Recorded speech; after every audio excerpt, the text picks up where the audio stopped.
कारतगाव प्राथमिक आरोग्य केंद्रात कायमस्वरूपी वैद्यकीय अधिकारी व इतर कर्मचाऱ्यांची भरती न झाल्यास 16 ऑगस्टला उपोषण, राजू खिचडे यांचा इशारा। कारतगाव तालुका निपाणी येथील प्राथमिक आरोग्य केंद्रातील वैद्यकीय अधिकारी कायमस्वरूपी असताना त्यांना 3 दिवस इतरत्र सेवेत समाविष्ट केला आहे। तसेच आरोग्य केंद्रात अनेक पदे रिक्त असताना ती भरली जात नाहीत, त्यामुळे रुग्णांना मोठी अडचण निर्माण झाली आहे। तरी संबंधित आरोग्य खाते व लोकप्रतिनिधी यांनी सदर समस्येकडे लक्ष देऊन वैद्यकीय अधिकारी कायमस्वरूपी व रिक्त जागा भराव्यात, नाहीतर तिसरी आघाडी यांच्या वतीने 16 ऑगस्टपासून उपोषण करणार असल्याचं निवेदन राजू खिचडे यांनी आरोग्य खात्याला दिलं आहे। कारतगाव प्राथमिक आरोग्य केंद्र ढोणेवाडी, बारवाड, पोचवाडीसह या भागातील नागरिक व रुग्णांना सोयीचे आहे।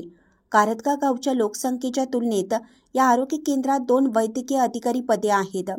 गोरगरीब रुग्णांना हे प्राथमिक आरोग्य केंद्र आधारवड असताना आरोग्य केंद्राकडे सातत्याने दुर्लक्ष केलं जात आहे।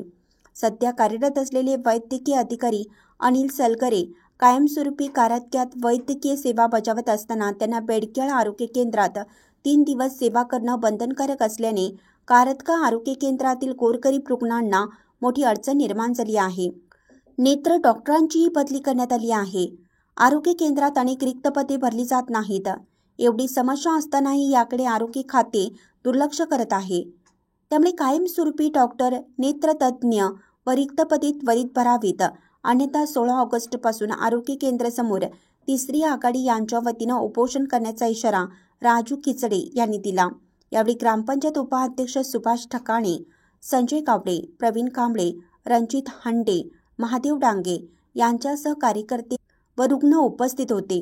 कारतगावहून मुख्य संपादक प्रशांत कांबळे।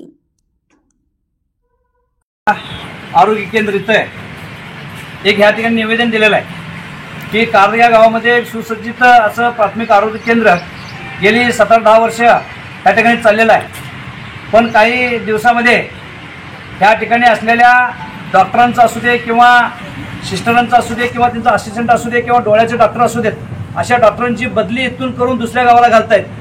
त्यामुळं ह्या मोठा दवाखाना असून इथे डॉक्टर नाही आहेत, त्यामुळं आमच्या गावातल्या आणि आजूबाजूच्या गावातल्या लोकांना फार मोठा प्रॉब्लेम व्हावा लागलेला आहे। कारण डिलिव्हरी पेशंट असतील किंवा ॲक्सिडेंट पेशंट असतील, त्या पेशंटांना आम्हाला इंचगर्जी किंवा हुपऱ्या ह्या ठिकाणी घेऊन जायला लागला आहे।